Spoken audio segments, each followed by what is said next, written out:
way too kind. Am I good?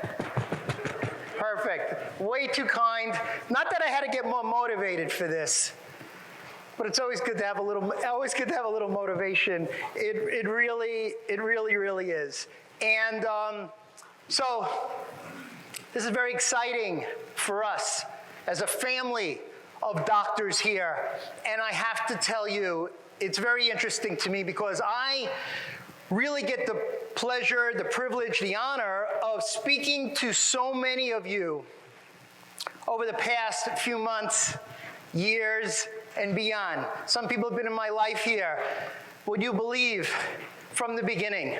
In other words, there are doctors in this class here that started with me day one in Life College, and the dream continues. So I'm so honored that they're here to share this together because this is really beyond special. So what's interesting to me is this. I get the opportunity to speak to so many doctors, and so many of the doctors have kind of heard us speak before. They've attended the National Spinal Decompression Certification Program multiple times. And one of the things they love is that I always try to bring something a little different, something a little new, something that I might not have ever shown before. And so this year was a little different because of the playing field as it exists, because of the universe, because of the atmosphere, because of the hand that's been dealt, and we're playing that hand so well. And you have doctors in this room that are setting records. Imagine that. You heard it before, setting records in this room that have never been done before when they've been dealt a hand that's similar to everyone else's. So I asked the doctors this. I said, if I could show you anything here today, if I could talk about anything here today, what do you want me to talk about? And I will tell you there was an overwhelming response for one thing. Never been done before. They said, can you talk a little bit about mindset? And I said, sure. Because as we know, it starts above down and what? Inside out, right? So what a great thing. And I said, you know what? Let's do that a little different this year. So I'm going to show you a lot of new stuff. I hope you dig it. I think you will. You guys ready? If you're ready, say yes. Yes. I mean, if you're really ready, say yes. Yes. Here we go.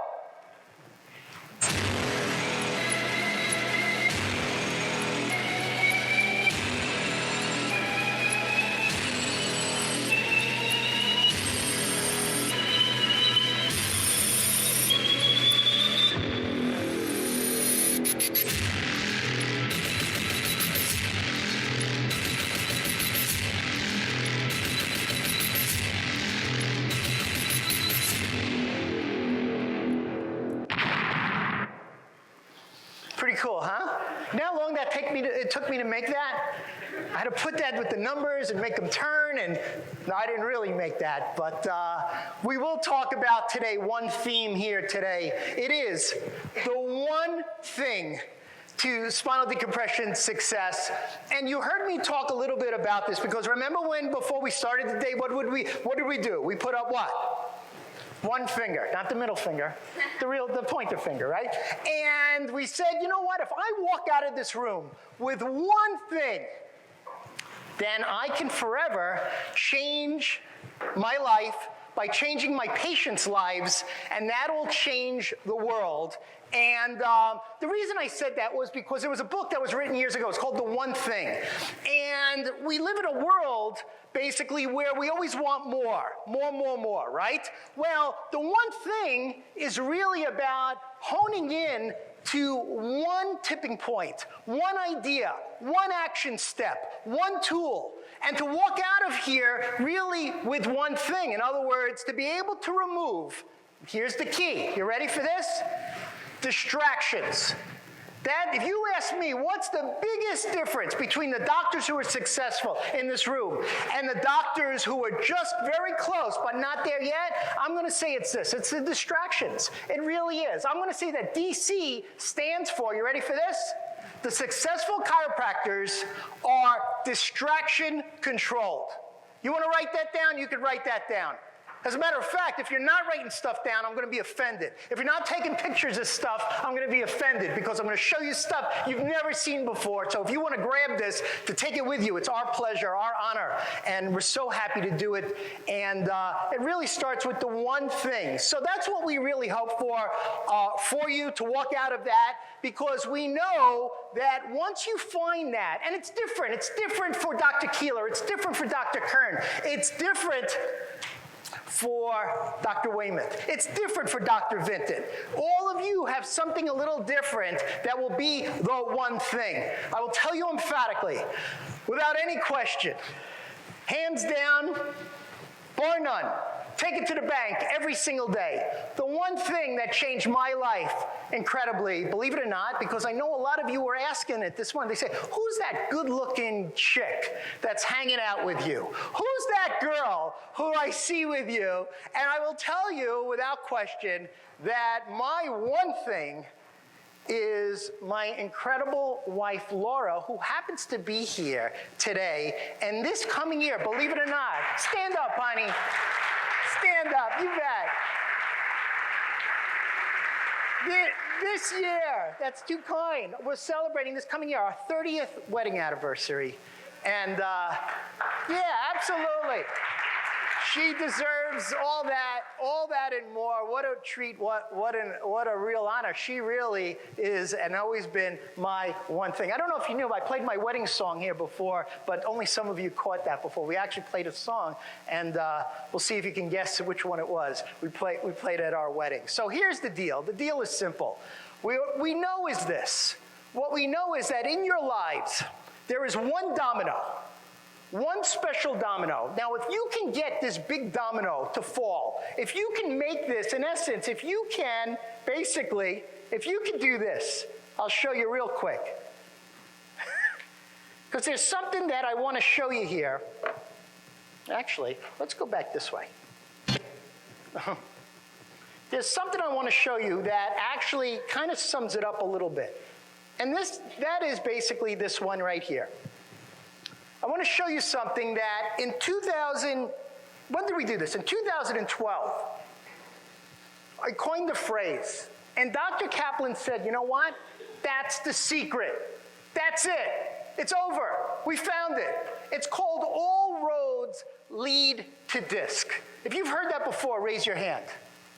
Now, what does that mean? It basically means this. It means that really, in essence, every potential patient opportunity is a DISC opportunity. Every patient may have a potential DISC problem. Every patient may have an underlying spinal disc condition that you doctors, if you don't find out and if you don't order the MRI, then shame on us for not doing it. So all roads lead to DISC. There's an old Chinese proverb that said, if you try to be everything to everybody, you will often end up being what? Nothing to nobody. So nobody in this room wants to be nothing to nobody. You want to be the one. And you want to find that one thing. So really, there's an evolution here. And I think it's so funny. I think it's so funny in the sense that we all start a certain way, right? We start day one in chiropractic school, right? Bright-eyed, bushy-tailed, and we know, but we don't really know, right? Come on, we know, but we don't know. Well, I knew that there was a great doctor. His name was Dr. Sid Williams, as you know. And Dr. Sid Williams said this. He said, if you went to Life College, he said that when you leave this institution, you're going to what? You're going to know that you what? You're going to know that you know. You're going to know that you know. And really what he meant was you're going to know that you're going to have the confidence to know as a chiropractor that you can help that individual. So there's a maturation to become a chiropractor, to start as we all start, and then to go where? To become what? A spinal disc what? Say it together. Say it again. Specialist, you bet. I'm looking at a lot of specialists here. So I think it's so interesting because there was this great song. You know, I kind of look at, if you haven't figured it out, you've heard me say this before, that I kind of look at my life like a movie. And let me tell you, it's been a movie like beyond my dreams. I was discussing this with my wife. I said, can you believe this morning, right? What did we say this morning? As we looked at it, we said, I couldn't even imagine it could have been this good. I couldn't have imagined it. So there was this like great song years ago that always was kind of a theme. Tell me if you remember it. Dee? Tell me if you remember it, only in the sense that I think each of you, as I look at you, would be able to say the same exact thing that I'm going to say. And tell me if you remember it.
Stand up to Nelly.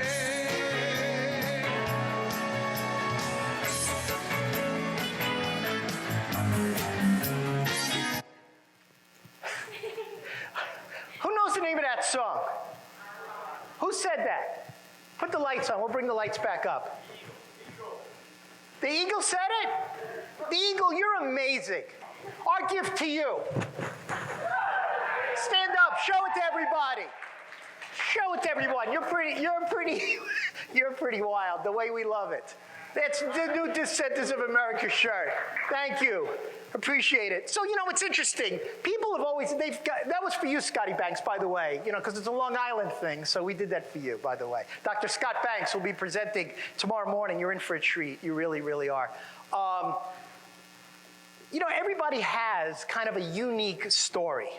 And some of you have heard it before, little bits and pieces, but I don't think you ever really heard the real story. And if it's okay with you guys, for the first time ever, I will share with you the real story. Would it be okay if I do that? Say yes if that would be okay. Okay, because I kind of have a feeling. I just have this strange feeling, Dr. Raj, that there are people in this room that are going to say, I think he's talking to me.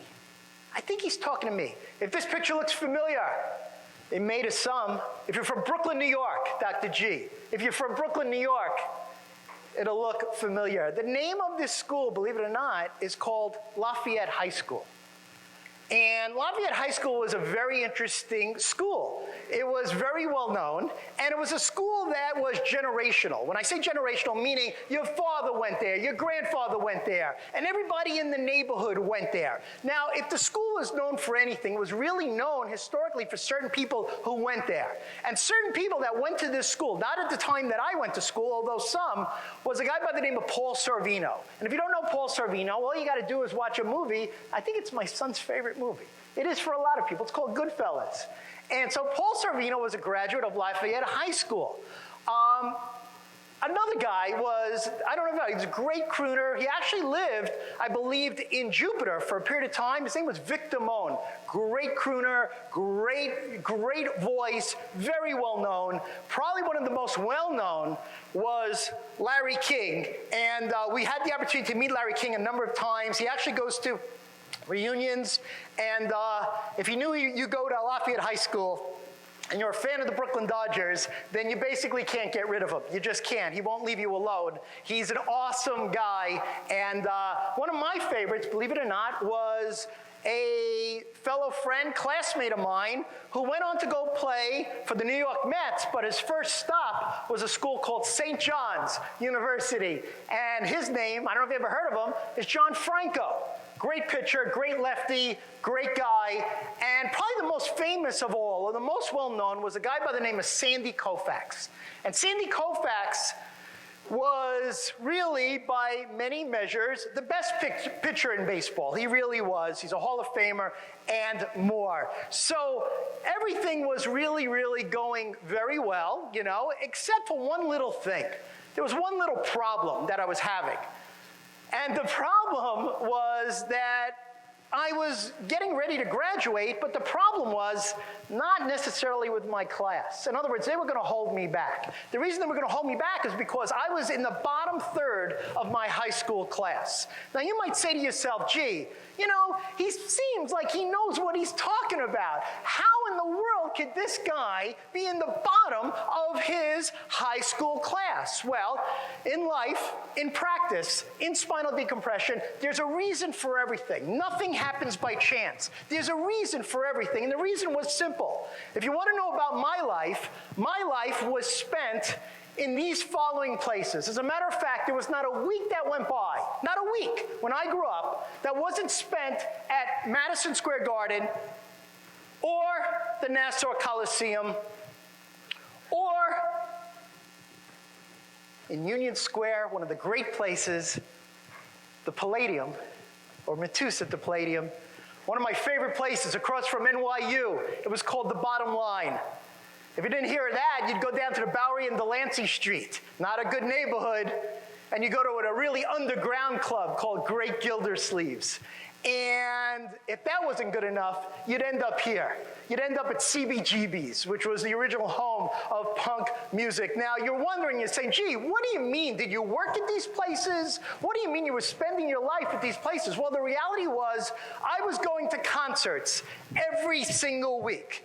Every single week, I would see bands like The Who, and Led Zeppelin, and Genesis, and Bad Company, and Heart, and Boston, and Styx. I mean, you name it, in Kansas. I'm going to all these shows every week. I'm seeing bands like Supertramp, and I'm going to see Patti Smith Group, and then after that I'm going to Judas Priest, and then after that I'm going to go see the Blue Oyster Cult in Long Island, and I can go all night long. Then I'd see the Doobie Brothers, then I'd go see the Allman Brothers. My life was this life, and I loved it. And the reason I loved it was this. Something dramatic happened to me in high school, and it was simply this. In high school, what happened was, you never forget this. There are certain moments in your life that are pivotal, certain experiences, certain moments. And there was a moment at my high school, and it was very funny because the picture that I showed you before of Lafayette High School was a newer picture. If I showed you the older picture had bars on the windows. There were bars on all the windows. Dr. Belstracci knows what I'm talking about. And one day I asked the professor, I asked the teacher, I said, why, bars on the windows, is that for all the people, in the neighborhood? So, not give us problems, not get in. They said, no, that's so you don't escape. I never forgot that. That was true of any high school in Brooklyn. But I had this great opportunity. It was very funny. I was going to have to go to summer school. A gal comes to speak to our lecture hall. It's our audience, our auditorium, our assembly, if you will. And her name was Lynn Rappaport. And Lynn came in, and typical Brooklyn assembly, people are loud and offensive and throwing things and nasty, and chairs are flying, and this was just total rude. And she came up, she spoke for 10 minutes, and she said these words. She said, we're starting a brand new program in New York City. It's called the internship program. We're accepting 25 students from all the high schools in New York City. She got up, she left. I ran out to the back of the auditorium. I grabbed her and I said, did you ever place anybody in a recording studio? And she said, well, that's very strange. She says, we place people in print shops and graphic design, and we'll do accountants, and we even place somebody in a dry cleaner. That didn't sound too exciting for me, obviously. She says, at Wall Street, we'll get you an internship on Wall Street. She says, but let me check. That week she set up 3 interviews for me. I got a chance to rate them 1 through 3. My first choice was their first choice. It was called Q Recording Studio. It was the largest recording studio in all of New York City for voiceovers, and this was going to be my life. I said, you know what? I want to make albums with the Doobie Brothers. I want to make albums with Styx.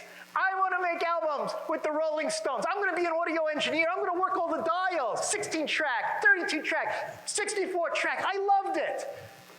And I got a chance to graduate with my high school class on time because they gave me credit. So I didn't have to go back to high school. I was done. Imagine that. I'm riding the subway every day from Brooklyn to Manhattan, under somebody's axilla area. If you're on the subway, right? You're like that, right? Notice I used the medical term for axilla, right? I could have said armpit, right? But that's part of the New York culture, right? So the journey, there was really two numbers in my life that resonated. There was always two numbers that seemed to always repeat themselves. And the numbers are the following. They're the numbers 3 and 7. And you might say to yourself, gee, why are those numbers important in your life? Well, it's simple. 37 years ago, I stepped foot in Life College. Is that crazy? 37 years ago was when I started this journey. Now, you have probably just as much, if not a more interesting story, but 37 years ago. But what's more interesting, though, is my wife and myself were so blessed. I can't even begin to tell you. Boy, oh boy, to have 2 boys. And guess what days they were born on? 3 and 7. Isn't that kind of crazy? Now, if you're wondering who they are, they happen to be in this room right now. Our younger boy, who's in chiropractic college right now, our older boy, who's in dental school, and you're standing up. Our older boy's in the back, our younger boy's here. Stand up. If anyone deserves a round of applause, let me tell you something. To have to deal with my uniqueness. I was going to use another word, but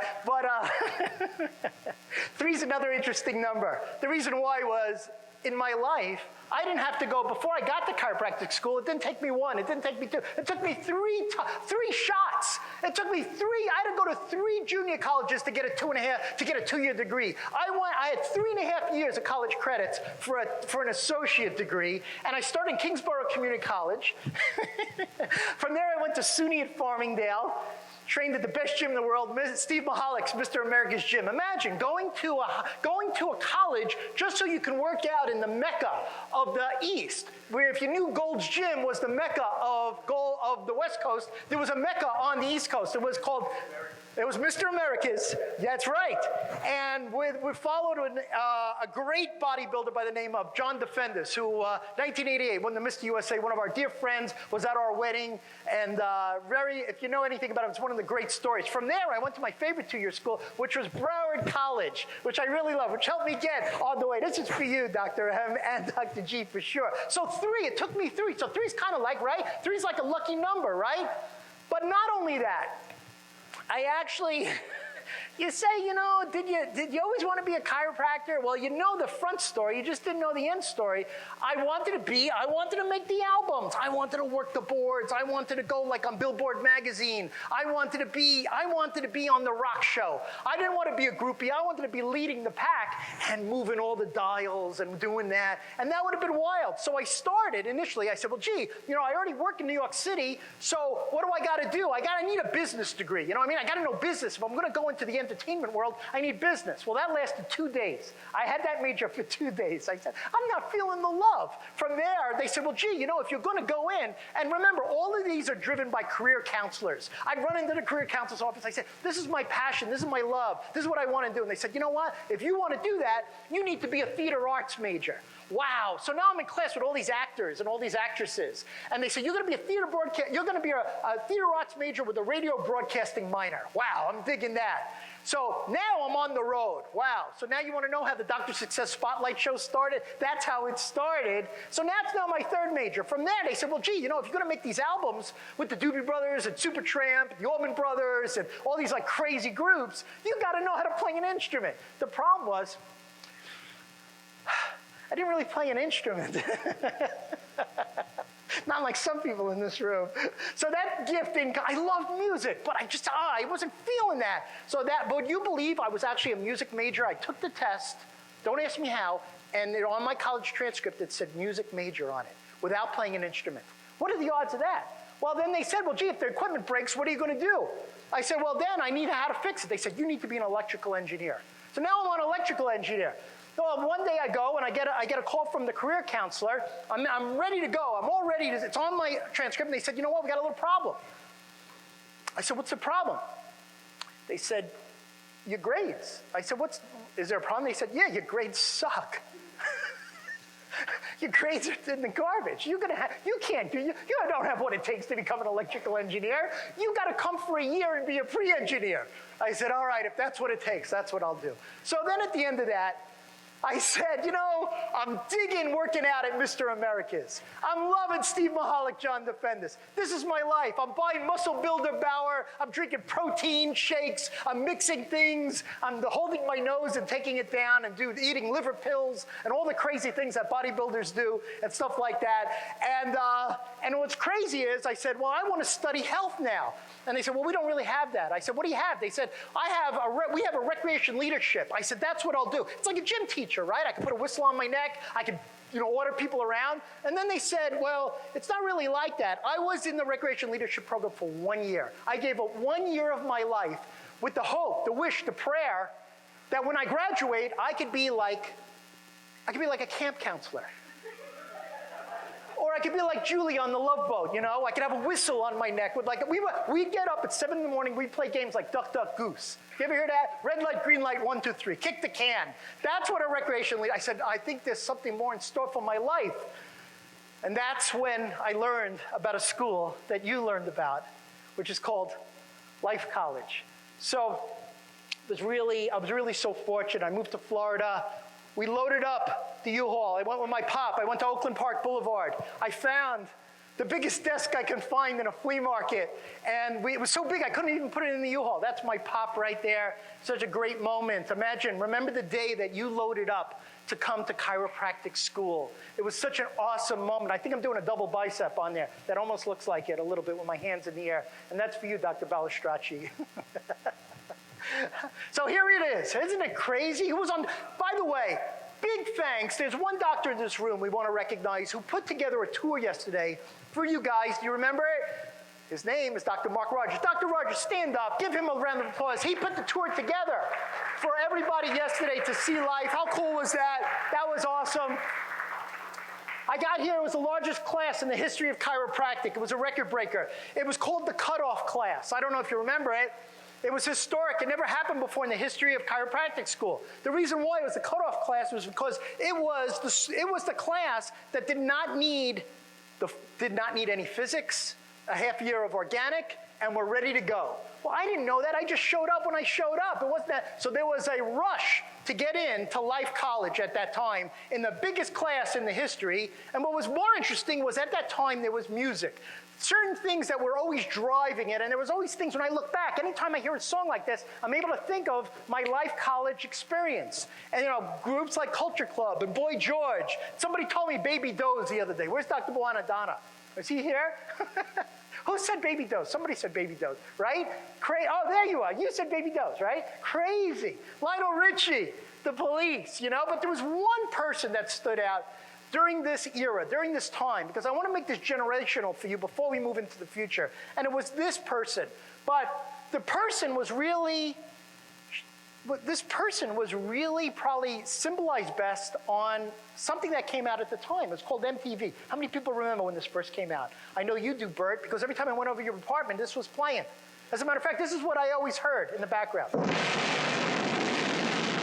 one small step for man, one giant leap for mankind.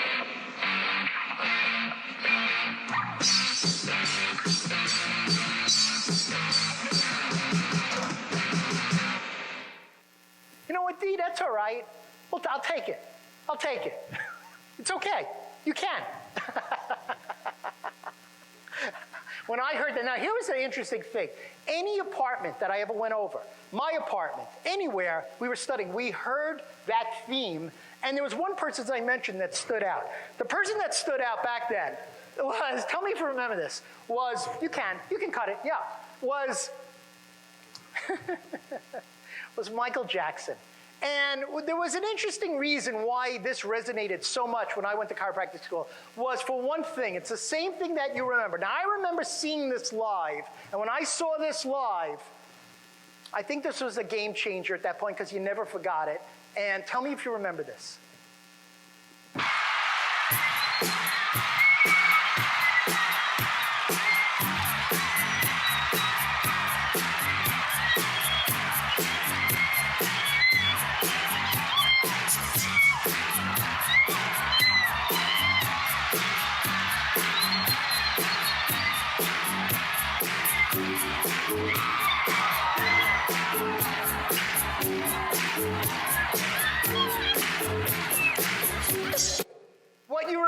Moses, you can give me the lights. Thanks, bro. Appreciate it.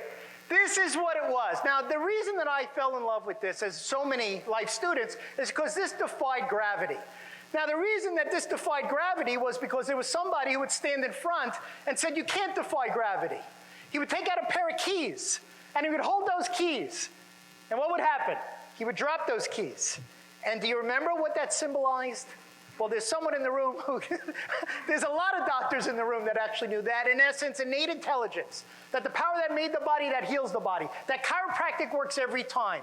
Our job is to find it, fix it, leave it alone, and to be able to change that patient's life one subluxation at a time. That was Dr. Sid Williams who did that. And then he'd bark out these like crazy like medical diagnosis, like, you know, like moth-eaten alopecia and lymphogranuloma inguinale. I don't even know what that means. I had to look it up. I think it's some kind of funky thing. Crazy, crazy.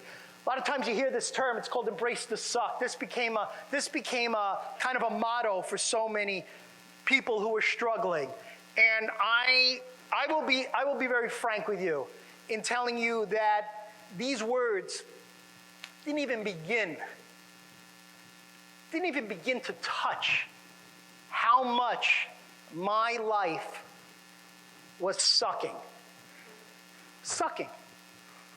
And you might say, well, no, wait a minute. You know, you're here, you're in school, you got in, things are moving forward, you're in the big class. And my life took a turn, but it took a little bit of a different turn in a very unique way. There was a song which really symbolized the MTV movement, which was, I don't know if you remember, and it was called That Ain't Working. That's the way you do it.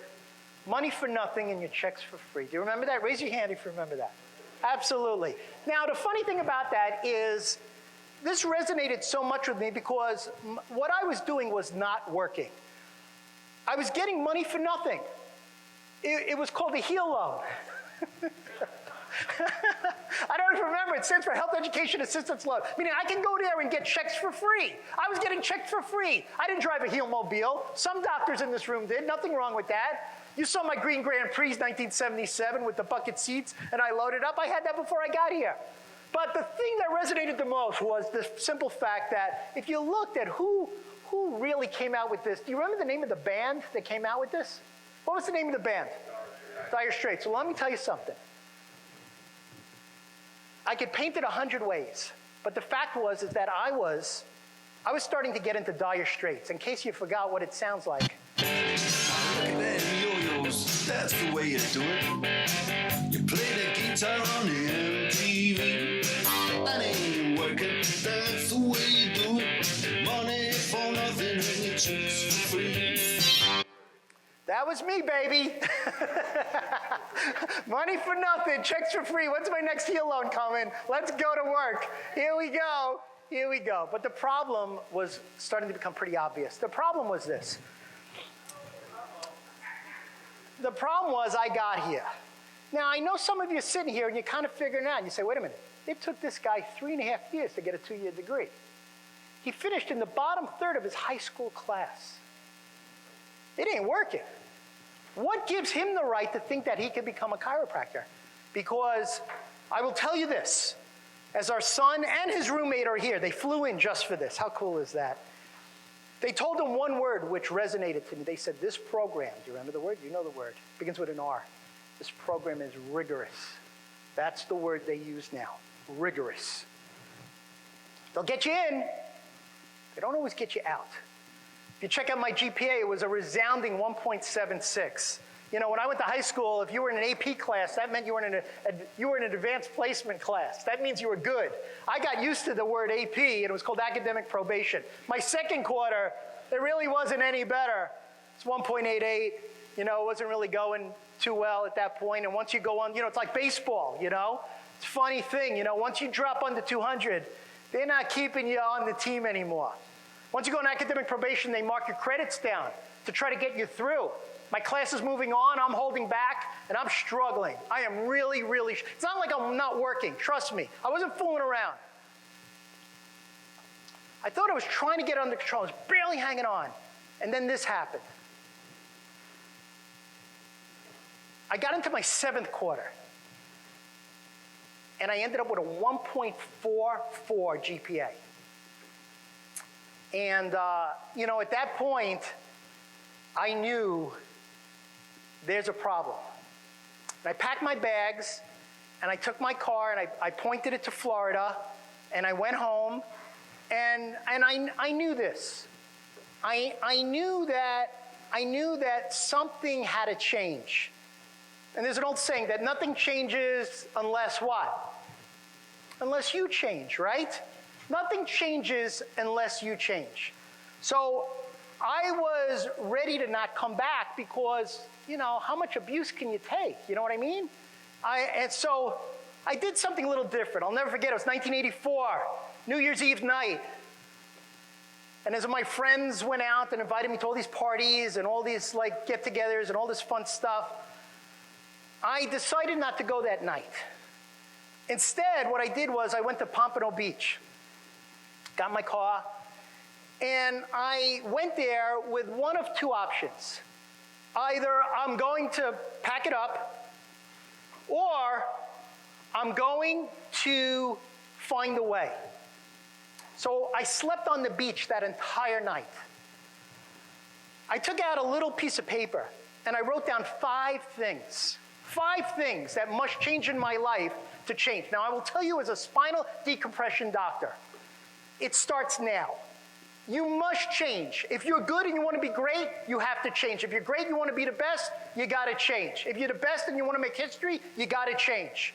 And that change comes from within. I wrote 5 things down. I waited till the sun came up. I walked over to the ocean, and I took that little piece of paper.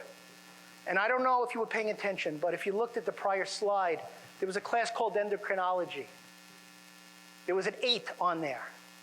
8 means that I failed. I failed endocrinology miserably. But there was a teacher named Dr. Mike Hofer. Some of you had him.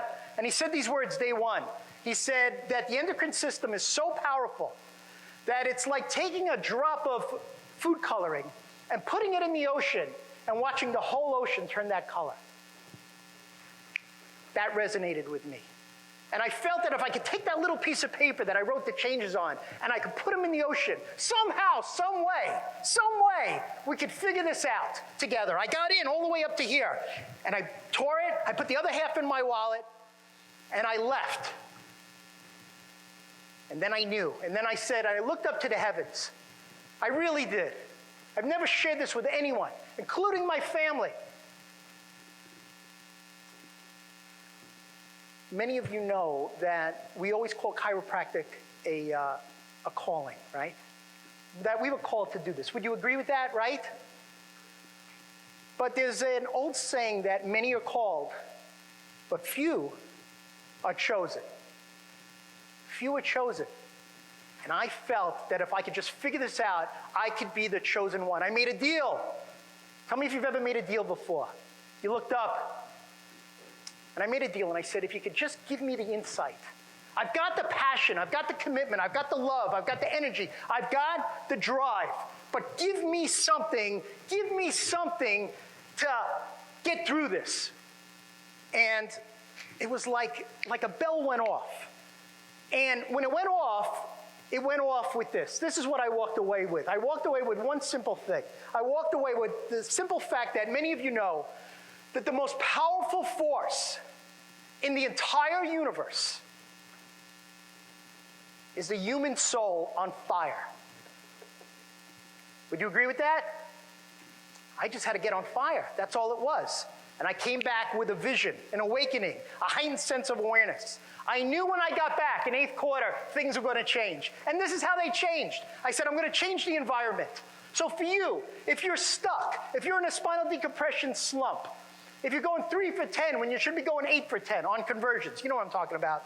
Meaning 10 new patient opportunities presented, you closed 8, you're doing phenomenal. You can't accept everybody. It would be great if you could. But if you're only closing 3 out of 10, there's a problem there. Change the environment.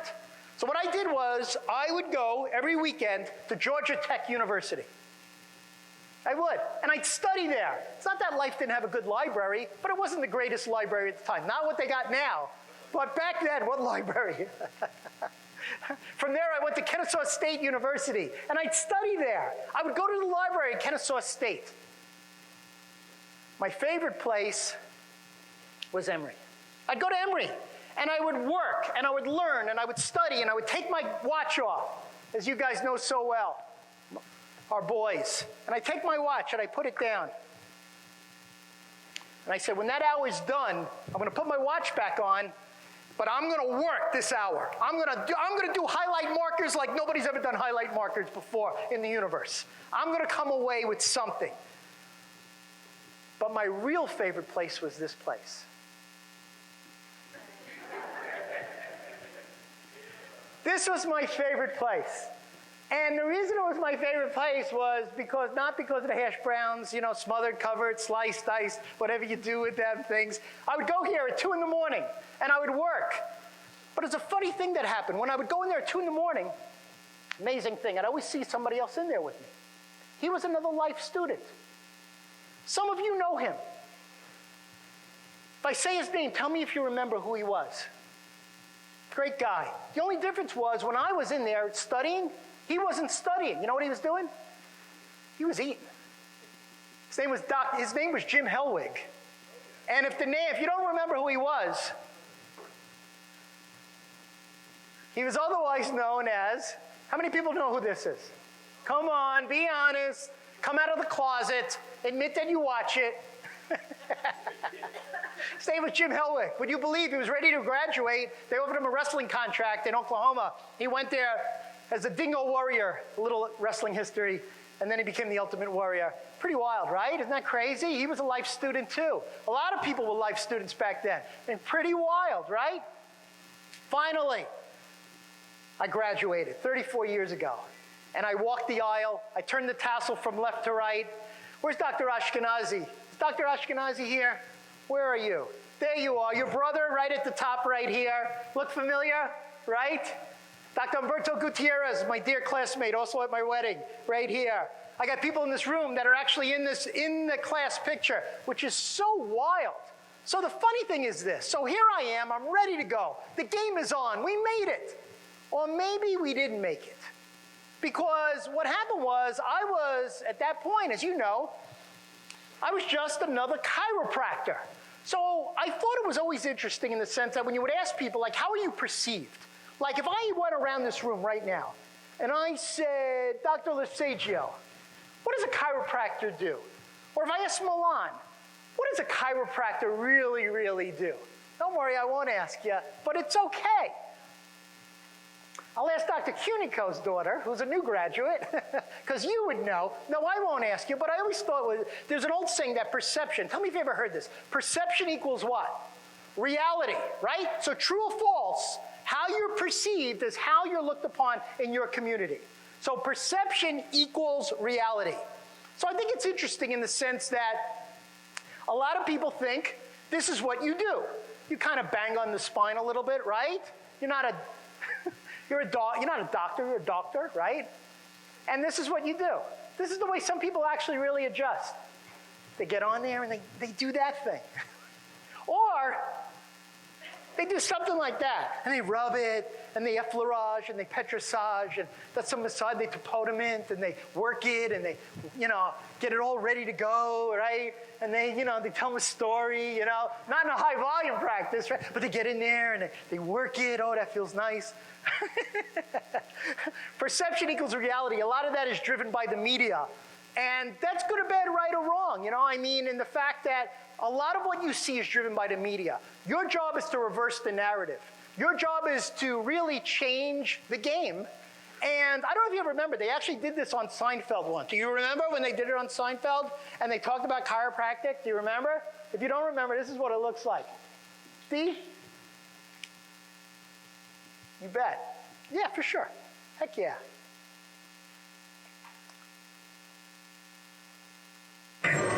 He's killing me. You gotta go to my chiropractor. He's the best. Oh, yeah, everybody's guy is the best. I'm gonna make an appointment for you. We'll go together. Please, they don't do anything. Mr. Costanza, Yeah. The doctor will see you now. Yeah, doctor. I'm gonna have to wait in that little room all by myself, aren't I? I better take this. I hate the little room. Oh, hello, doctor. Do you remember that? How many people? It's all right. You can leave it out. You can kill it. Thanks, man. How many people knew that was Michael Richards before when Dr. Kaplan showed that video to Finish the Morning? Did you guys know that? Yeah, I know you knew it. So there was another show. Tell me if you ever heard, if you saw this one. It's called 2.5 Men. Ever see this? Well, tell me. Could you turn on your right, Mr. Sharif? I'll try to relieve the pressure on your sciatic nerve. Could you cross your arms, please? Thank you. Okay.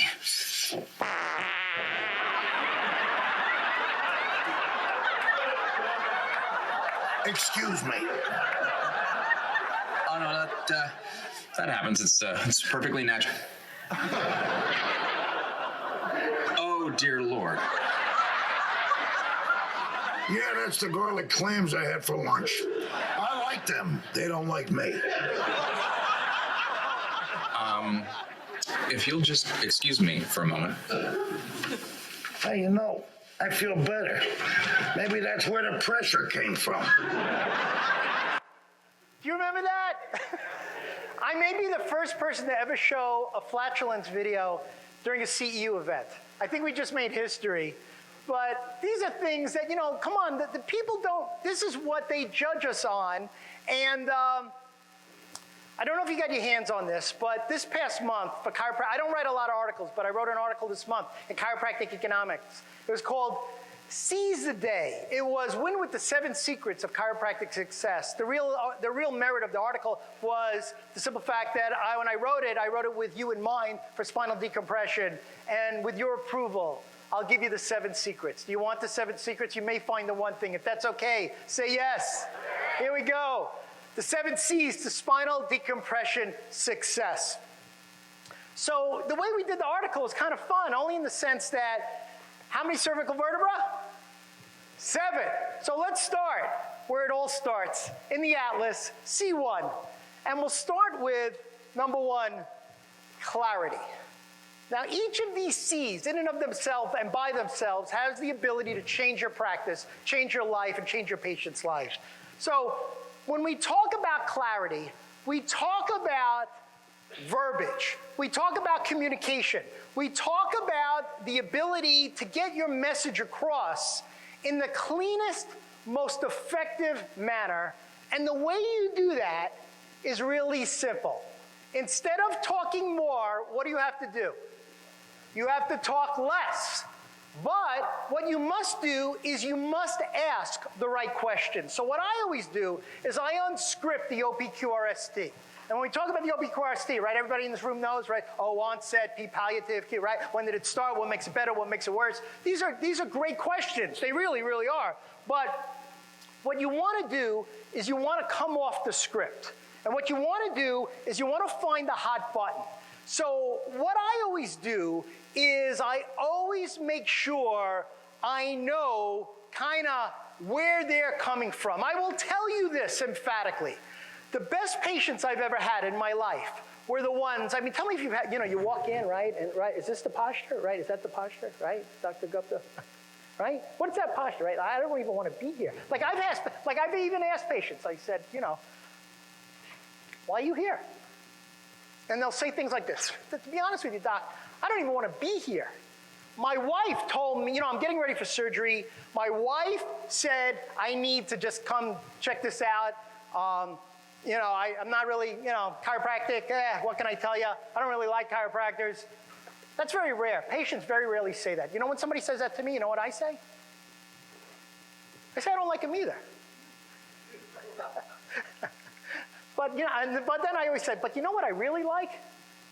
I like a great doctor. And if you ask my patients in this practice after 20 years, they'll tell you they found a great doctor. And then I move on. So I always try to find, because you'll never dance around it, you're going to have to confront it. And so obviously, as you know, and my staff heard this for years, the world can end. I don't care When I'm with that patient, the world stops. The world stops. And even when I'm with people, the world stops. That's called PTC, present time consciousness. That means you eliminate all distractions, and you hone in to that hot button. My favorite new patient question is this. My favorite new patient question is, Bert, have you been under any real stress lately? And I will tell you that with that question, I've had people just like bawl, like open up, like just like get so emotional and get into something like you wouldn't even imagine what you just asked. I want to find that. I want to find that hot button. The second one is commitment. You know, there's an old saying that I need to know, as you've heard it before, how much you care before I care how much you know. That's the secret. I love Dr. Lesagio. He's got so many letters after his name, but his real magic is that he cares. He cares so much. Even though he's got all this wallpaper all over his walls with all this stuff in his brand new office, which is gorgeous, by the way. There was a chiropractor years ago. His name was Virgil Crane. He invented a technique called the Crane condyle lift. If you've ever been adjusted by it, you don't forget it. Who's been adjusted with a condyle lift before? Right? You don't forget it. Get on there, right? You support that occiput. Support that mandible. I'm not talking about with a towel. I mean the real deal. And he said, you know, it's very interesting. He said that intellectual bonding is good, but emotional bonding is the secret. So there's an old saying that like favors like. So the secret here, if you want to raise your game, you must make sure that patients see your patient videos on your website before they even meet you. I send them videos before I even meet them. If the first time I meet them is in my office, in other words, if they see my likeness for the first time in my office, that's a problem. All the heavy lifting is done up front. So how do we do that? We text it, we email it, we call. I mean, there's so many ways we get that into their hands. We get that radio show into their hands, and so on and so forth. Like favors like, and I want all flavors of the rainbow. In other words, I want, like if you came to our office, it was very interesting back in the day. It's very interesting. I had patients from, from Brazil, from Mexico, from Cuba, from Honduras, from Ecuador, from the Dominican Republic, from Venezuela. I mean, you name it, from Guatemala. I mean, I had them from everywhere, from Bolivia, from Peru. I mean, we had them from all over the world. You know, some people, the patient said, you know what? They said, you know why I love coming here? I said, what? They said, it feels like the United Nations. And I had some of the richest people in the world, as many of you know. I practiced 5 minutes away from the island of Palm Beach. I had people on the Forbes, not 500 list, Forbes 100 list, top 10. And then in the next room, I'd have a family from Guatemala that just got here with 5 children that are looking for a job. And I made sure that I treat them like gold, all like gold. So I have videos that do this. It's been said that often patients want a doctor who's friendly, right? Not a friend for a doctor. Dr. Kaplan often will say that, I don't want to be their friend. I want to be their parent. Patients want an authority. They want you to take charge. They want you to take control. And yes, be friendly, but they want you to be the doctor. Always, always. Instead of, as you know, in the typical chiropractic world, we're taught to give what we call a monologue, right? Well, that doesn't work. What works is a dialogue. This is how you start to take control. Start asking better questions, take control of that. This all happens on the first visits. And anytime I ask a question and the patient says, this bothers me, that bothers me, I have a problem with this, I have a problem with that, this hurts, I do this to get it better, I do this, this aggravates it. You know what I always say? 2 words. You know what the 2 words are? I understand. I understand. Then we move on.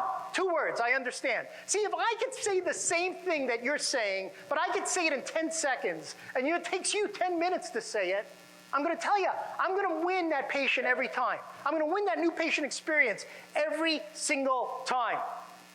We avoid the C words. You know what the C words? You know what the C words are. We avoid the C words of cure, right? We avoid the C words of correct. We like the words control. We like the words contain, right? Those are the words you want to hear. Gee, Dr. Rowe, Is my problem curable? Well, Cameron, your spinal disc condition at this phase of your life is controllable. What I know is this. I know that we've got the right medical technology. We've got the right office. We definitely have the right experience. And you know what? I'm the right doctor. All you need to do is this. All you need to do is to make the right decision for your health. Is that fair? It's fair. We call that the right train. We always want to get on the right train. And often when I do that, patients will say, yeah, that sounds right. Yeah, that's right. So start moving in that direction. And you know, one of the things that I do when we do the financial is I use 4 words. The 4 words I use are this.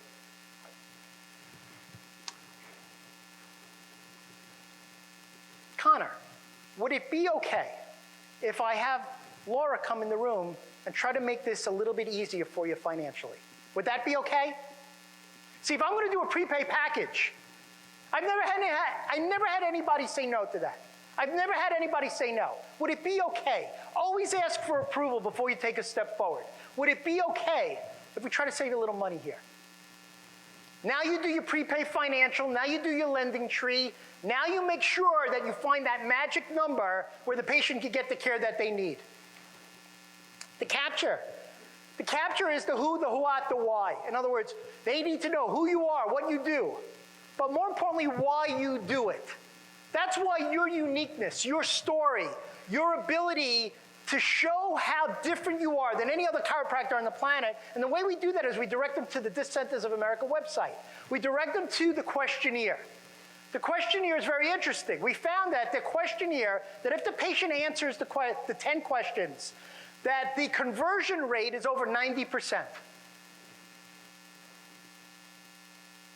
90%. In other words, if the patient goes to your site and fills out those 10 questions, your ability to close that new patient opportunity is radically higher. That's why your website is so vital and it's so crucial. The heavy lifting needs to be done up front, and that's why we use the website to do that. The conversion. The most important part here is 1 word, 3 letters. It's called an MRI. Nobody advocates the MRI more than Dr. Kaplan. Why? Because he knows that that is the key. That is the big domino for all of you, is the MRI. If you're not ordering MRIs to the degree that you must or need to, then take a look at that. There's a radically, there's this amazing formula that the doctors that order the most MRIs are collecting the most money right now. Did you know that? We see those numbers. That there's a formula there. So now this is not about money, but this is about success. This is about making sure that patient has the right opportunity. Dr. Waldron, so good to see you, my brother. My dear friend and classmate when we went to school together. How cool is that? Instead of recommending, we never use the word recommend in spinal decompression. You know what the word we use? We like prescribe. We like prescribe. Absolutely. Use the word prescribe. We want to use the medical jargon, the medical vernacular. You see, you got to remember that your ability to overcome a hurdle has to be done up front.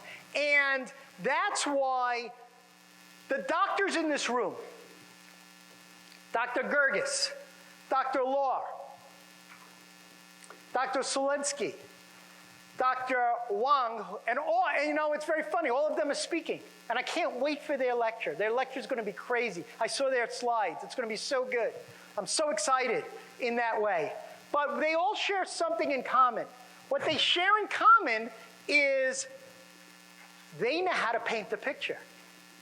And the doctors that can communicate consequences of not taking action right now, are the doctors that are closing the most cases.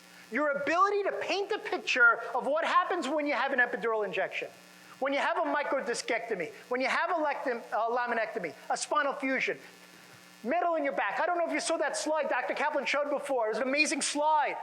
It said that 1 in 50 people who have spinal surgery, and it was footnoted, it's my favorite slide in the new patient booklet. In other words, you know that This Centers of America booklet we give out, remember, that you use? That's in your booklet.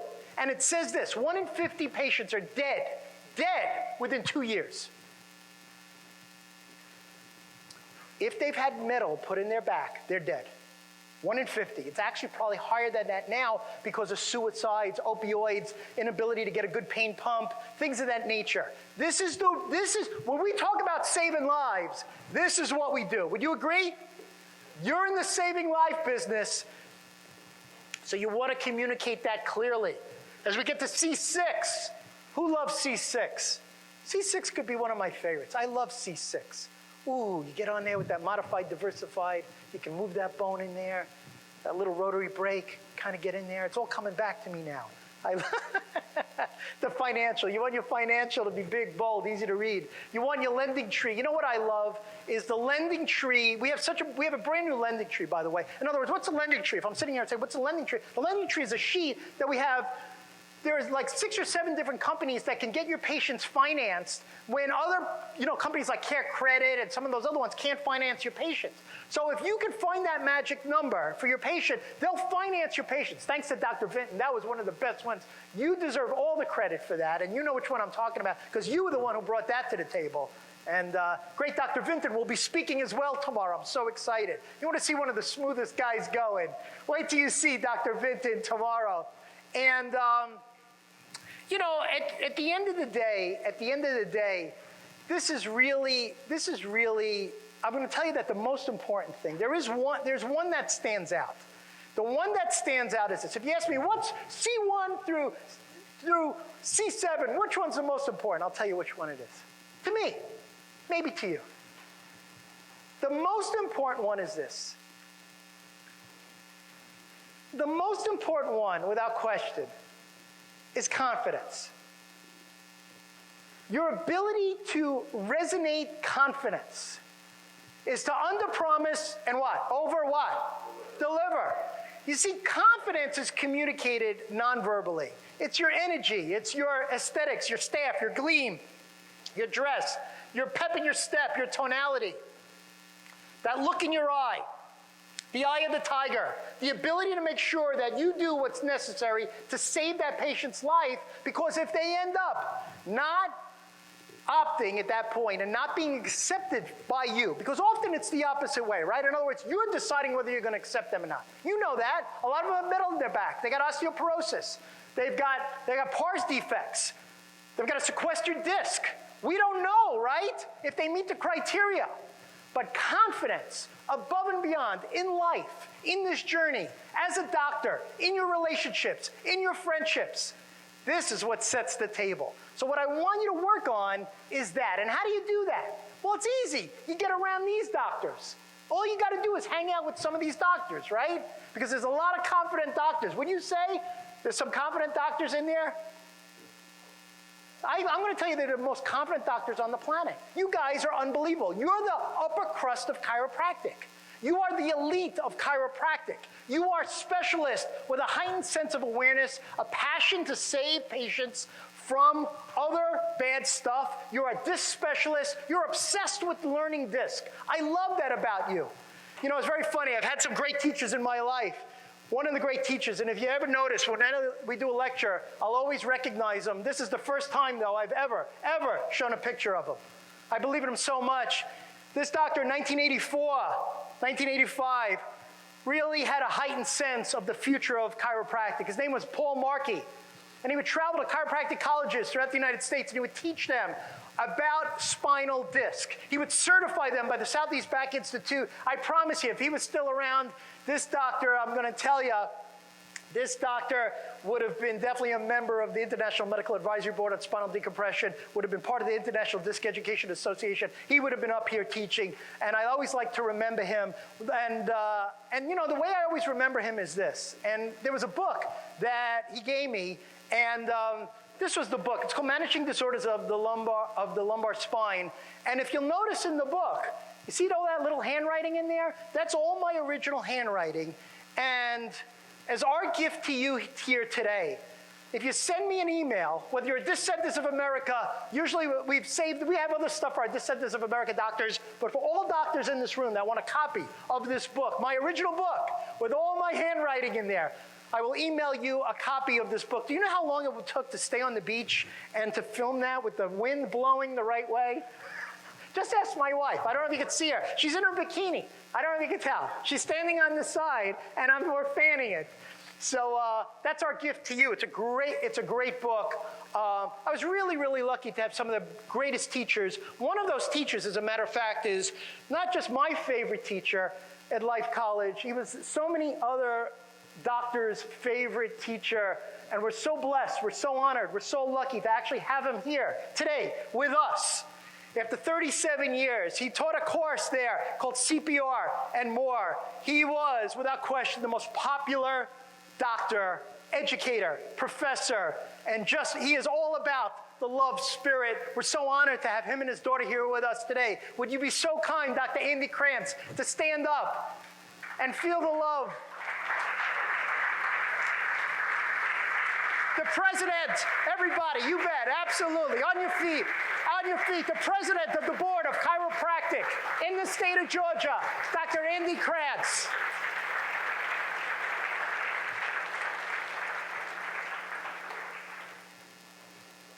Who knows, by the way, every good restaurant in the Omni Battery. He knows that. He told me that.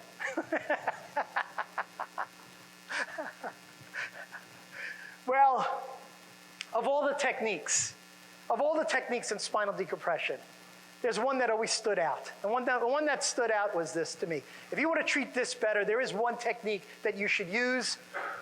And it is true. I'm going to share the technique with you.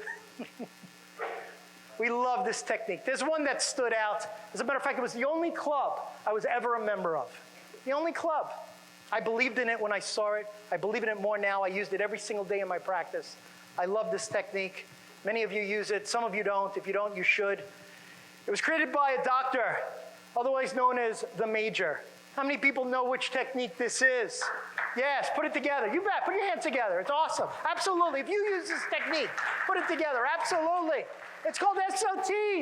Absolutely. And it pained me so much. I had such pain this week. Unbelievable. My wife said to me, she went on eBay and she found that somebody was selling a pair of SOT blocks this week. Honey, how much were they for? They were $4. I felt like, calling this chiropractor up and just saying, please, let me help you. Let me make a donation. SOT. There's 3 categories. We're going to teach it to you right now. Category 1, subluxation. Category 2, pelvic. But 99% of the time in my office, the category that we use, category 3. Category 3 is the disc technique. Category 3 is the technique, and this comes directly from the SOT website that says, between each of the spinal vertebrae is a disc. These discs act as shock absorbers as well as spacers between the bones. When our bones work correctly, the discs allow enough space between the spinal bones for delicate nerves to exit. When our bodies are out of balance, these spaces can become compromised by an altercation to the disc, which may pinch or irritate the nerve just beside it. This comes right from their website. Every patient that had a hot disc got SOT. Real simple. The short leg gets the low block. The high leg, the long leg gets the high block. The high block on the ASIS pointed diagonally. The short leg block in the iliofemoral joint right in the acetabulum. And then what we do is this. Now the game begins. Now we start to angle them. We move them. We check on the patient every 3 minutes. We put an ice pack on there. Sometimes we'll put a laser on there. A smart laser, by the way, which you can leave it unattended. Or we'll do something else, which I'm about to show you. What was very cool was this. There was a doctor named Dr. Blum who actually, I love this. He put together a 6-page packet of how to do this entire technique. Imagine, he took all the research and he got it down to 6 pages. 6 pages. If you send us an email, we'll send you this gift. of 6 pages for everyone in this room, so you can really dig a little bit more into it. But it's awesome. It really is. In our clinic, we would do this. In other words, in our clinic, we have something called the double block bridge. And if you're wondering what that bridge is actually, when I look outside my window, I saw this bridge. It's called the Verrazano Narrows Bridge. It connects Brooklyn and Staten Island. My view wasn't that good, but it was pretty close. I'm going to give you the technique that we use for all disc patients right now. We category 3 block them. We'll put an ice pack on there if needed. We'll put a laser on there if needed. But the double block was this. Some of you know this, some of you don't. There's a piece of equipment out there known as the matrix. And I bought this piece of equipment 25 years ago. I started treating neuropathy cases. I started treating disc cases. Many of you know that was right around the time spinal decompression really got started back then. So we were treating these cases with the matrix. You're going to learn from a doctor here today that's got 6 matrices. 6 and more and growing. So this is what we use.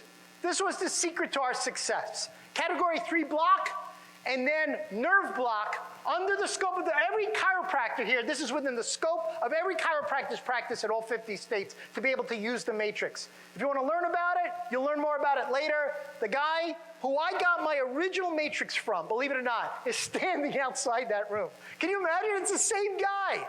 It's that good. Listen, if something's good, it's going to last. If something's great, it's really going to stand the test of time. When I sold my practice, my wife said to me this. It was very funny. She said, you could sell everything.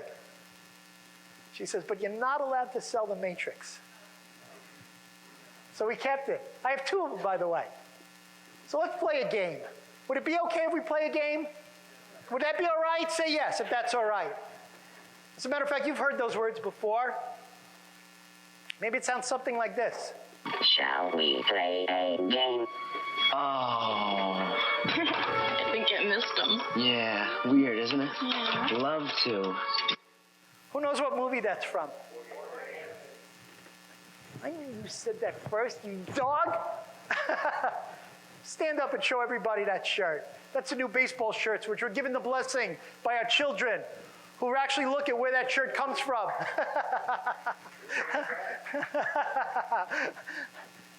Because it's a good vendor. So here's the game. It's kind of interesting because what I'm about to do for you, my wife has seen this so many times that she could literally come up here and do this. I kid you not. She can come up here and do what I'm about to do. She's,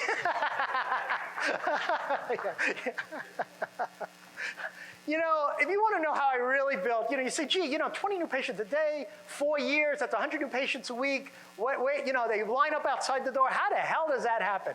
Well, it didn't start like that. We had to build it up, and there's connections, and that was a relationship business. I could do a whole 12 hours on that. But the fun thing is this. There is actually, I would say it really came down. If you want to know the one thing, Bert, it's very interesting. How many times have you been asked this in your life? What do you do? What do you do? Dr. Weymouth, if I asked you, Dr. Weymouth, what do you do? Let's say I just met you. What would you tell me? I'm a chiropractor. We use nerve pressure to help your body heal faster. I like that. I like that. Dr. Vinton, if I asked you. I have the awesome pleasure of getting sick people better, keeping healthy people healthy, and healthy people during their surgery. I like that too. I like that a lot. I like that a lot. I really, really do. Dr. Rowe, what do you do, man? I just met you. What do you do? A disc chiropractor. Interesting. So do you see kind of like if I went around the room, right? I bet you I can get different answers from everybody. Different answers, right? So, want to ask me? Go ahead, ask me. Do it together. Ashton's like, what do you do? Gotta put a little personality into it, I always say this. I'm a doctor. Now, 95% of the time, after I say that, you know what the person says to me? Exactly. So if I asked you,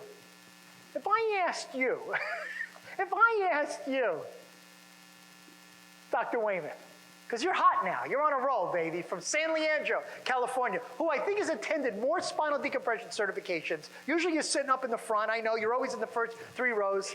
I know, but you got good seats today. You got front row seats, you're there. So what would you say? In other words, if you say, I'm a doctor. I'm a doctor. You know what comes after that? What kind of doctor? So what would be your response? We restore nerve flow and allow the body to heal itself without the drug. All right, great to see you, Dr. Salem. What an honor, from Tustin, California. What would you say?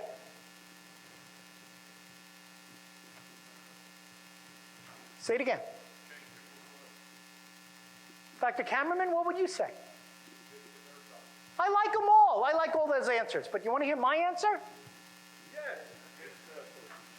Here's my answer. Take a guess. Take a guess. And then anytime I do that, you know what the person does? They'll go like this. Then they'll start sizing you up. They'll look at you. They'll go, you're a dermatologist. You're a pulmonologist. Let me see. You're an orthopedic surgeon. I've had everything. You're a plastic surgeon. You're a dentist. I get it. I've gotten them all. I've gotten them all. And so my response at that point is always the same. You want to hear my response? I'm a back doctor. When was the last time your back bothered you? And now I'm into it. I don't say, does your back hurt you? I never say that. Does your back give you pain? I don't like yes or no questions. When was the last time your back hurt? How often, or I'll say, how often does your back bother you? Oh, I can't believe you asked. I can't believe you said that. I woke up this morning. I got this little kink right here. I don't know what's going on. It's nagging. And now where am I? I'm into OPQRST, right? I'm into, what am I going to do? I'm gonna bridge to an, you know what you need? You need a picture. Has anybody told you what's going on inside there? And then I'm into an x-ray. That's my response. That's how, my wife could do this so she can literally do this. But you know when we do this the most? We do when we go out to eat. Why? What happens after you eat? You gotta pay the bill. I know you want to order dessert, right? But you gotta pay the bill, right? So what happens when you pay the bill? You take out your what? Your credit card. Now, do you know how many times people came up to me and they say, Dr. Connor, what kind of doctor? They'll go right into it. Every one of your credit cards should say doctor on it. Every one. Make sense? Get it down to the lowest common denominator. Use the verbiage. Engage. Question. It's very funny. When I always say this, honestly, I'm gonna ask you a question right now. We all wear masks, right? We're going out into the world. We're wearing a mask. When I say to that prospective patients, take a guess. When I do that, can you tell if I'm smiling or not through my eyes? Take a guess. And then now the game begins. Take a guess. That's the fun. Because you know what? That person's going to be my patient. That person will end up in my office. This is how you build a disc business. This is how you build a spinal decompression practice. This is how you open up your doors to the masses. We talked about the one thing. And the one thing for you sometimes is one word, one verbiage, one intonation, one eye gaze, one change in your life, one thing you need to do different. as a result of what you learn here this weekend. I will tell you emphatically that the doctors in this room that have done one thing really well is they've done this. The doctors that have embraced this brand of Disc Centers of America, in other words, that have made this their own, those are the ones that are what we call all in. All in. And whether it's the bling, whether it's the shirts and all the stuff and the hoodies and the hats and all the fun and the water bottles and all the stuff, the pins, which so many of you are wearing, thank you for wearing that the doctors that are all in are the ones that are winning this game. And yes, your picture's on this. I don't know if you can see it, but so many of you, and that's not even all of them. We're so honored. We're so thankful that you were able to join us here this weekend. This was really, really, when we talk about the chosen ones, you, doctors, are the chosen ones. You are here to carry the torch. You are here to overcome the objection. You are here to change patients' lives. And the reality is that I cannot, on behalf of Dr. Kaplan, thank you enough for your commitment to excellence, your commitment to this profession, your commitment to spinal decompression. But you know what? Before we go, there was a book. I don't know if you heard of it. It's called the Dr. Success Spotlight Book. And now you can definitely see my wife in her bikini. See, now you're paying attention. I can tell. Remember, honey, when we did that, we were fanning, and look at that. Look at that. We got that baby with the sun. You know, we're really lucky to live so close to the ocean and to be able to enjoy a quality of life that only as a chiropractor who's distraction controlled can really be able to do. It's a dream come true. This profession will give you so much if you're willing to just really go all in. I promise you. I wrote this book 2 years ago, and it was really interesting because the book, as many of you know, is not about me. The book is about many of the doctors in this room, 18 of the most successful chiropractors on the planet, some of which are in this room. Dr. Richard Lohr, who did a chapter on team building. Dr. Bill Moyle, who did a chapter on branding. Dr. Carrie Gerges, who did a chapter on laser. And boy, oh boy, you think I'm animated? You should see him when he talks about laser. Dr. Jason Kaplan, who talked about how to start a brand new practice. And Dr. Eric Kaplan, as well, who talked about really getting that message out there. You know what I mean? Fulfilling your potential, really, really being all that in this business and all this game. So what I'll share with you before we go real quick is people always wanted to know the neurology. They want to know, like, what do you do different than most? So I wrote this book really for our children. I really wrote this for my wife and our children because I always felt that this would be the legacy. As you know, nobody's going to be around forever, but there are certain life lessons, certain things that you could take with you, certain things that you want to pass on to your children, certain habits, certain mindsets, certain things you want to give. But more than just giving them to your children, you want to give them to the profession. So there was 10 action steps, and we called it the top 10. I wrote the forward, I wrote the end. Everything else features an interview with all these other successful doctors.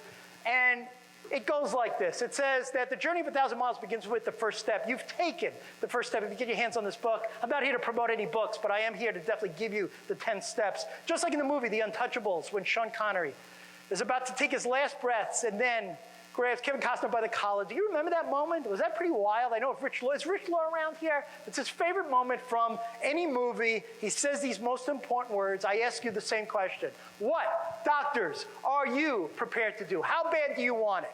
How bad do you want success? How bad do you want to win the game? How bad do you want to change that patient's lives? And ask yourself and be honest, because I'm looking at a lot of doctors right now that want it so bad they could taste it, and they taste it every single day because this is what you do in practice. These are the top 10.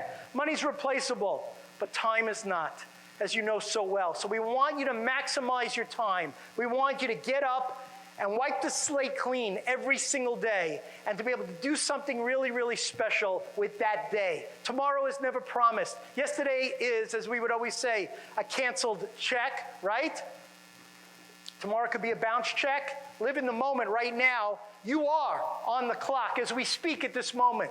You are in present time consciousness. You are here for a reason. You came here because this is so ingrained in your soul, in your chromosomes, to be a disc specialist, to be a disc doctor. What I do is I keep a legal pad. I write everything down that I want to accomplish that day. I usually keep it to about 10 to 20 things. I cross it off as things get done. And if I keep seeing the same thing repeat itself after the third, fourth day, I really say, am I procrastinating or is it really that important, you know? That's one of the things I do. If it's the latter, I get up and I work harder by working smarter. As we spoke about before, I put myself in an environment that brings out the best, to learn, to grow, to be, to do, to have, to create, to give, to love. So many of you, that environment is this moment. It is this room. It is this weekend. It is the friendships that you have started, and that is the thing I am so honored, the thing that I am happiest about for all of you. Ask me what the happiest thing for me personally is for you, is the relationships that you've built out of nowhere, like in such different states, different backgrounds, different, everything, so different. But you have that thing, you share it together, and you get together like a family, and you share it together, and that's the thing without question. So I change the dynamic, a city, a beach, a hotel, a library, whatever it is, to spark, in other words, to pump the pump, if you know what I mean. Your job is to come away different. Every day, I move, I do something, every single day, no matter what, I move. Movement is energy. So whatever you have to do, movement is what feeds the machine. I used to use a BlackBerry flip phone. Dr. Kaplan heard my angst this weekend. He had this great line he said to me after I said, my whole life it's been this BlackBerry. It's no games. It's all just, all business. It's all stuff. And he says, what are you flipping out over your flip phone for? But I do believe in this, that my phone is a communication tool and a business tool. It allows us to get stuff done, short, direct, to the point. If you're using your phone for anything else, then it's time to wake up. It really is time to wake up. Use it to move forward, move your life forward, move your universe forward. Come away better. Your phone, you can make a lot of money off your phone. You can also lose a lot of money on your phone. You know what I'm talking about? You can lose a lot of money by being distracted. As you know, if you didn't get the feeling, music is what drives the machine. Music is a feeling, Dr. Gupta. It's a mood, it's an emotion. It is without question a tool for us.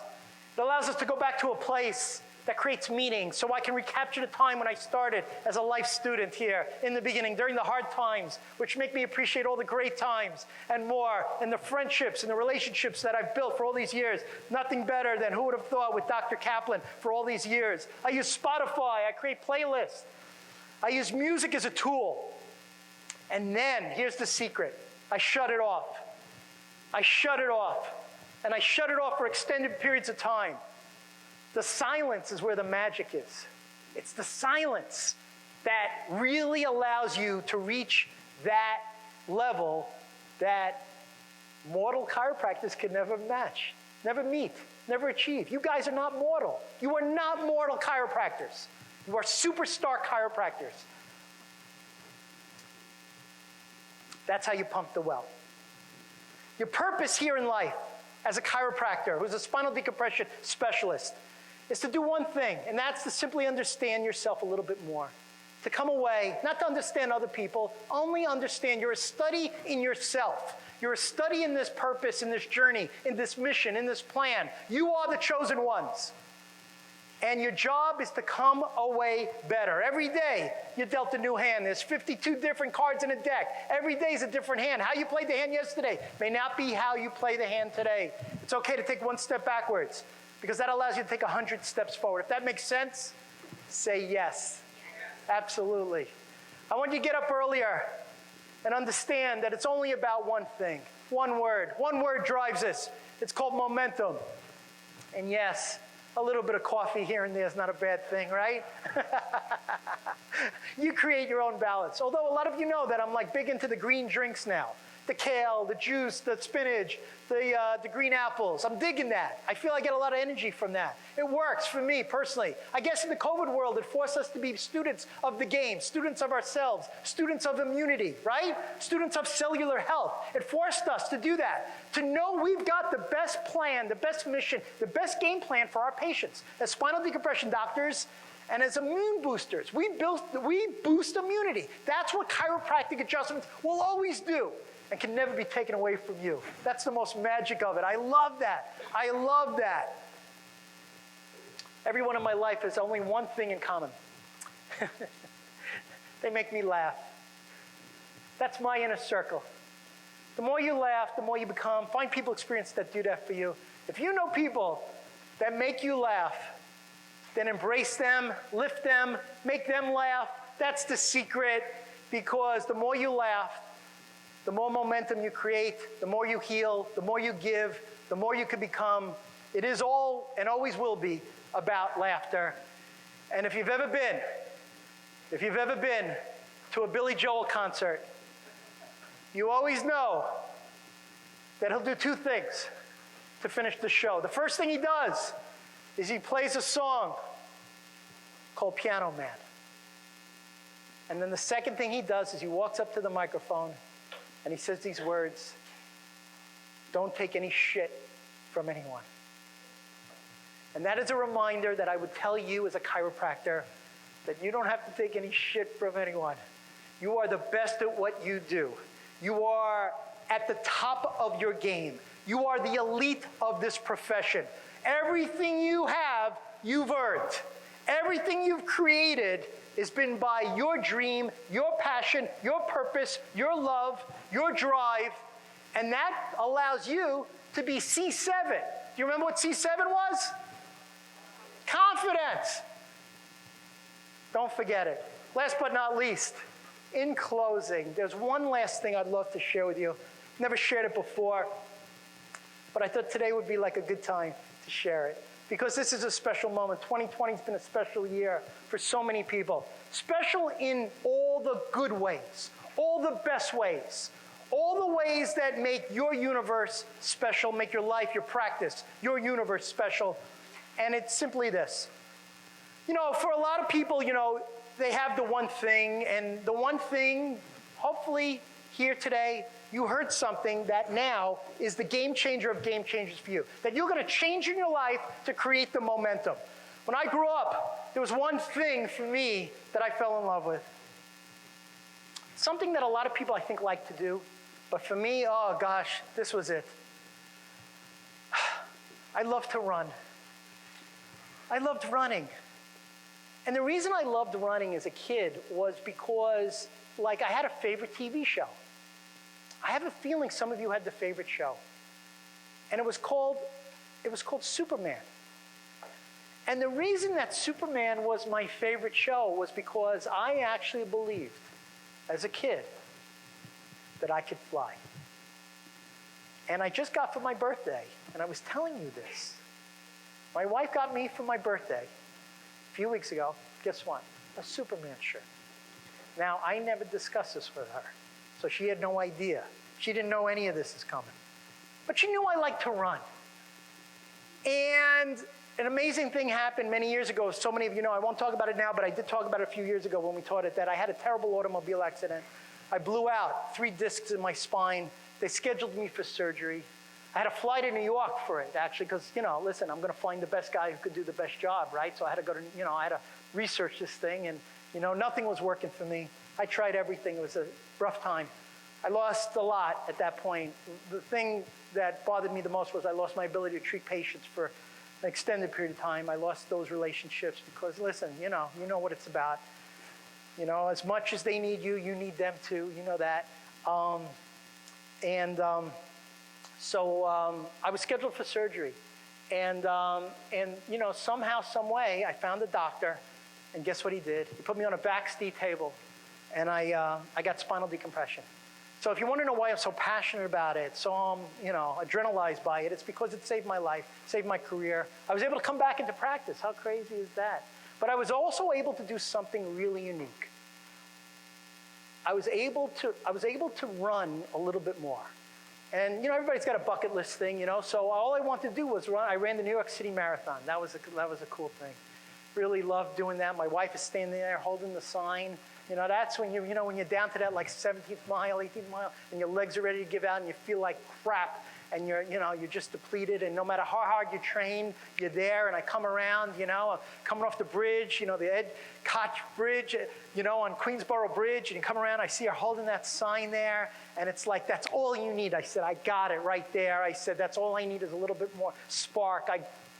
I tell you to find someone in your life that'll do that for you and more. But I got a chance. I fell in love with it so much, I was able to do the same thing. And I was able to run the Seattle Marathon, the LA Marathon, the San Francisco Marathon, the New York City Marathon again. And as a kid, this is all I ever really, really wanted to do. And yes, that is me. And you'll notice something, that no matter who I was with, no matter what I did, no matter where I went, I ran. I ran. And I always had to treat it like no matter who I was with, I had to get ahead of them. And even to this day, I don't walk. I run. If I'm going to run, if I'm going to go to the post office, because there's a post office 30 seconds from where I live, I run to it. If I'm going to go to the beach, I run to it. If I'm going to go someplace, I'm going to run. Because I love to run. Pretty crazy, huh? Lastly, I never forget this. While I was running one time, I was in Chicago. I was running that marathon. And same sentiment, my body was beat up. I was feeling crappy. I was just, it was just tough, I mean, I had the music and everything, but it was tough. I was starting, you hit that wall. They call it the runner, you hit the wall. I saw a little girl on the side of the road. She was standing there. I'll never forget this. I told my family this. I said, I'm never going to forget this for the rest of my life. I've never shared this with anyone. I saw her standing there, and I saw as I got closer, she had this sign, and it said these words, which I think kind of summarizes our time here together today. It said this. It said that there will come a day when you will no longer be able to do what you are doing right now. And that really hit me. And the reason it hit me so hard was because here I am, I'm bitching, I'm moaning, I'm complaining, I'm hurting, I'm aching. But guess what? I'm running. I'm moving. Here I go, I'm moving. And 1 mile becomes 2, 2 becomes 3, 3 becomes 4. After a while, it becomes 26. They say the 26 miles are the easiest. It's that 0.2 at the end. If you've ever run a marathon, that's really the challenge. And I never forgot that because of the simple fact that no matter how much you bitch, you moan, you complain. Well, guess what? Because we are so honored to have the 2 letters in front of our name, the title of all titles, the DR, as Dr. Kaplan says so eloquently, demands respect, but he knows and I know and we all know, you got to earn the respect, right? You got to earn it. So never forget that no matter where you are in life, no matter how bad it could be, it's only going to be for a short period of time. And that you have a superpower. As I got closer to the sign, because remember, you're far away, you can only read some of it, this is what I'll never forget. There will come a day when you will no longer be able to do what you're doing right now. And I tell you that as doctors. I don't know how long you've been in practice. I don't know where you are in your journey. I don't know how much you have left in the tank. But what I know is this. Today is not that day. There is more in the tank. There is more in the well. All I ask of you is to find the gear, that superpower, to go to that place, to dig deeper, to lift you as a spinal decompression specialist so you can lift every single person in your life. And this is the blessing of the journey as a chiropractor and as a spinal decompression doctor that we get to share as a family of Dissenters of America doctors together. Today is not that day. Trust me when I tell you, you got more in there. I just need you to dig a little deeper. I just need you to hit 1 more degree. I just need you to hit 212. I just need you to look inside. I just need you to do something you've never done before, and I just need you to make your own personal history. I cannot thank you enough. This has really been such an honor, a treat. Tonight, 7 o'clock, the party starts, and I hope, on behalf of Dr. Kaplan and myself, Life University, this has really been a dream come true for us to be able to share some private stuff with you, to hopefully give you something that you need to be able to walk out of here different. It's been such an incredible, incredible honor. And we're loving it because, and loving you because you love what we love. And that is to fulfill your potential as a spinal decompression specialist. They come no better than you. It's been such a joy and such a treat on behalf of Dr. Kaplan and myself. Thank you, thank you, thank you, thank you. And we will see you. We will see you tonight. I want to stop and thank you, baby. I want to stop and thank you, baby. Yes, I do. How sweet it is.